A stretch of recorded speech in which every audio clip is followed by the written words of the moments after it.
Like, I don't even know what it's going to be like to not call my best friend anymore. Sad reality friends and family members are forced to face just one day after the deadliest mass shooting in U.S. history. Police say that the number of victims is now at 59. 3 have yet to be identified, and more than 500 were wounded. Meanwhile, the FBI continues gathering evidence at the shooting scene along the Las Vegas Strip. They've wrapped up their investigation into if Stephen Paddock's home in Reno. Police still don't have a motive, but within the last hour, investigators named the suspect, Stephen Paddock's girlfriend, Marilou Danley, a person of interest. First, though, we want to focus on the survivors and victims of the tragedy. Many are still just trying to make sense of it all. One couple described the scene of the shooting as a war zone and say they were only to make it out without injury when that shooter decided to reload. I was scared the whole time because the shooting never stopped. I mean, it stopped for like seconds, and then it would start shooting again, and you're out in the open in the middle of the field. Like, there's nowhere to go. There's nowhere to hide.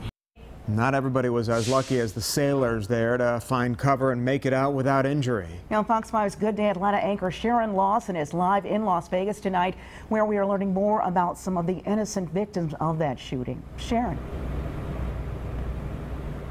Yeah, innocent indeed. We are on the south side of the Strip where this massacre took place. And if you take a look behind me, you'll see that the area is still cordoned off as this investigation continues. And of course, it's going to be a very thorough and meticulous investigation. And then if we pan up to the left over there in the Mandalay Bay, you can see actually those 2 windows that the gunman smashed out to start his reign of terror, killing 59 and injuring hundreds more. Like, I don't even know what it's going to be like to not call my best friend anymore. Tell them something stupid, like random thing at 2 p.m.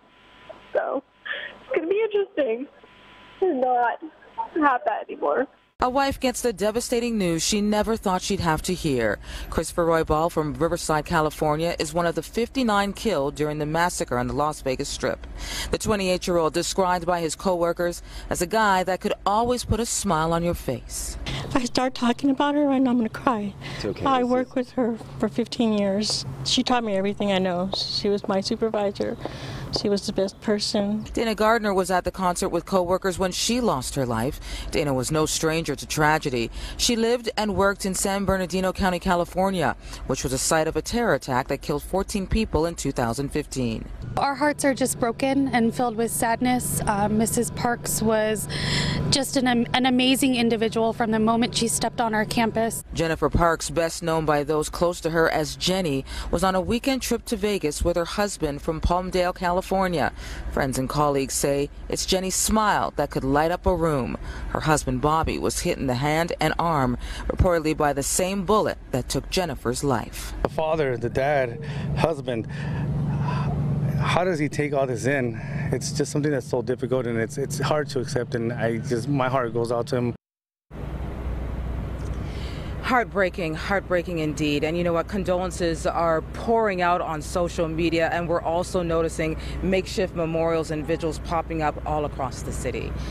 Live in Las Vegas, Sharon Lawson, Fox 5 News. And as you and others share these stories, Sharon, the loss just overwhelming as we learn more about these people. Thank you.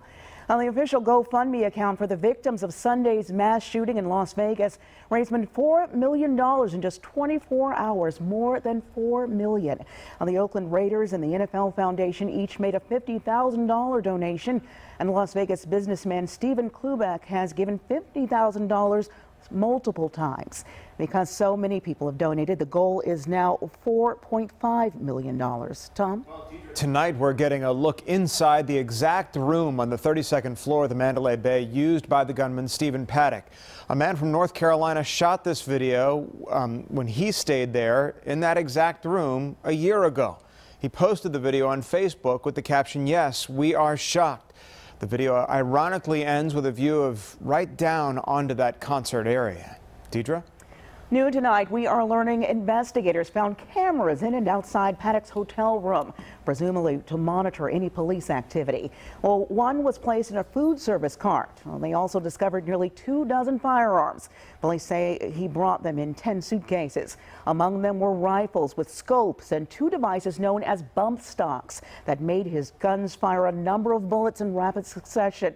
Well, Fox 5's Morris Diggs joining us with a closer look at bump stocks and what they can do. Morris? Well, they're relatively inexpensive, and you can purchase one without any paperwork. A gun dealer explained how the accessory can increase the rate of fire. It's a little bit quicker, but it's not as fast as a full auto. These are rifle rounds, the type that proved so devastating in the mass killings in Nevada. According to the authorities, the gunman retrofitted at least some of his arsenal with an accessory called a slide rifle or bump stock. Are these popular? They are.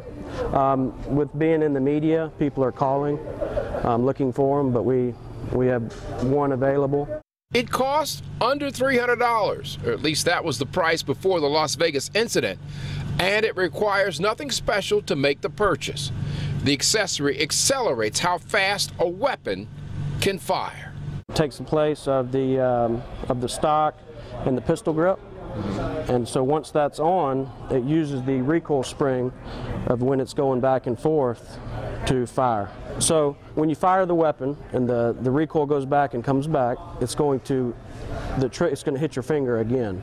So it's going to fire every time. Imagine, with the attachment, a person can fire several hundred rounds a minute if it is put on correctly. Recreational. People like to shoot a lot of ammo, and it's fun to them. Not everybody uses it for the wrong reason.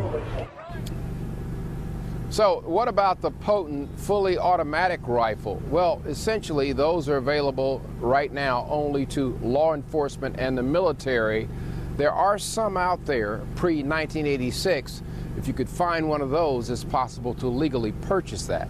They are, however, very expensive, in the range of $50,000. Reporting live from Cobb County, I'm Morris Diggs, Fox 5 News. Morris, thanks. Tonight there's a report investigators are looking into a $100,000 money transfer that Paddock made to the Philippines last week. Paddock's girlfriend Marilou has ties to the Philippines, but investigators don't know who that money is intended for. Today, Paddock's brother Eric offered an explanation of what he believes is the motive for that transfer. Clue that reveals Steve is that he transferred $100,000 to the Philippines to take care of Marilou. And you guys think he's an evil genius. How can you not think that it's very easy that he manipulated Marilou? Marilou's a smart lady, I'm not saying, but he could have the reason they found this stuff in the Mesquite house, he could have very easily not gone. He had multiple houses, and a bunch of the hotels. Not any hotel, but many of the hotels, he walks in and says, give me a room. They give him a room for a week. Eric Paddock says that his brother would not have considered $100,000 much money and that this transfer would be nothing out of the ordinary. The Las Vegas sheriff says that he doesn't believe Danley is involved. We have continuing coverage of the Las Vegas massacre throughout the newscast tonight. And remember, you can get updates anytime on fox5atlanta.com and our Fox 5 Atlanta Facebook page. Also in the news tonight.